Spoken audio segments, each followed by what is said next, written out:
Okay, ready when you are. Okay, ask me a question. Okay, so you are Ken with Ken Companies. And I'm Thomas. And Thomas. Casillas with Ken Companies.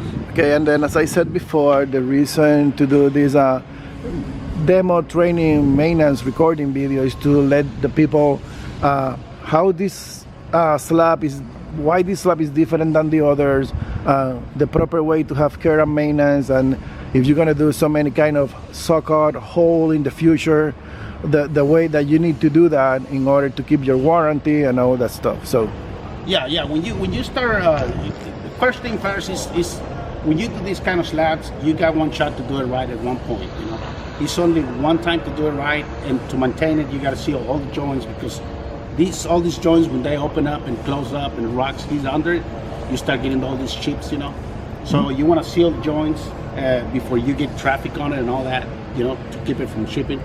Once you start doing any demo or any course or any of that, you have to get with Albert, which is they designed this to put it back.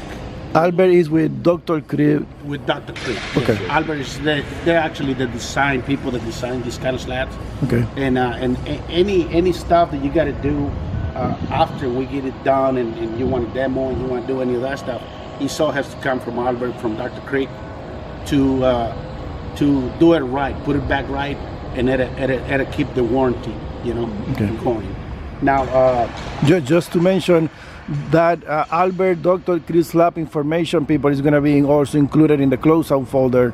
So all that contact warranty information is going to be included in that. That's correct. That's correct. And maintaining the floor clean, you know, I mean, pretty much the floor the way it is right now is a finished product right now. So like I say, anything you have to do after that is just gonna go back to them, you know. I mean, our warranties for nobody to do anything.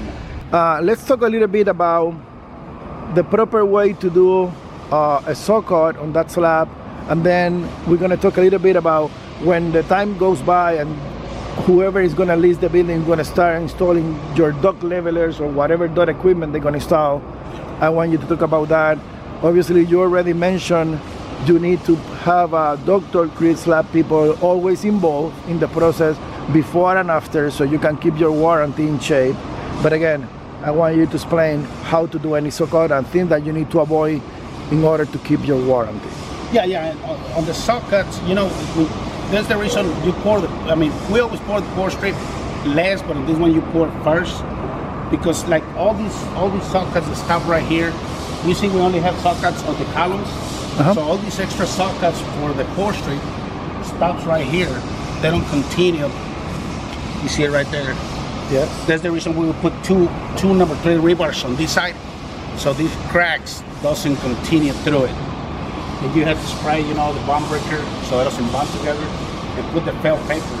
Because the Dr. Crib, the last thing you want is to touch any concrete, and when it moves, and it cracks right there because it bonds together, and you know. So yeah, on these sockets, you pour the socket here, and then you stop right there, and this one only here at the columns. When they socket at the columns, you gotta start right here. See, look at it. You gotta start right here and work towards the column. Because what happens when they work their way back, if you don't match, you end up with a dog leg or a pigtail. Yeah, and then it'll crack right there if you start coming back towards the core strip. You know what I mean? And it's important to wrap the columns with an expansion foam, or an expansion going all the way down to the concrete and the height of it.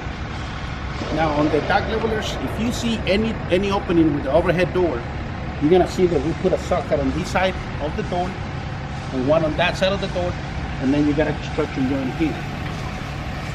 So the purpose of this is two things: is not to crack. And if you come back and want to do a dock leveler, you follow that line, and this line, and take this piece out. You know what I mean?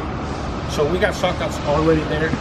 They are designed for dock levelers. Now to pour it back, you might want to get somebody that done it before. If not, you're gonna end up with difference, you know, because you gotta be able to burn those fibers. If not, you're gonna see a lot of the hair. You're gonna see a lot difference, you know, on finishing, you know. Okay. So like I said, you know, on the demo, you got to get with Albert, with Dr. Crick, and we got that information. So he'd be able to tell you how to cut it without creating any corners. I mean, usually if you cut it in a corner, you got to get to obstruction joint. You cannot cut a corner on the middle of the slab because it's gonna pick up a crack right there, and you're gonna have a problem with the whole square. So when it's a small thing, they want you to core. You want to go around. The core, I think they can only go like 24 inches. Yeah, 24 inches. Okay. And when you pour, I mean, we gotta give it Dr. Craig, but when you pour it back, you gotta pour the mud slab and then put the poly back in and then pour the Dr. Craig. It has to be that way. You cannot bond it together because when the top Dr. Craig and the mud slab starting to move, if you lock it in on that place, then it's gonna crack because you already locked it in with dowels and everything. So you gotta do it separately and put the plastic, same process going on. That's perfect. Thank you so much. And that will be all for the concrete slab, Dr. Craig slab maintenance and care of this building.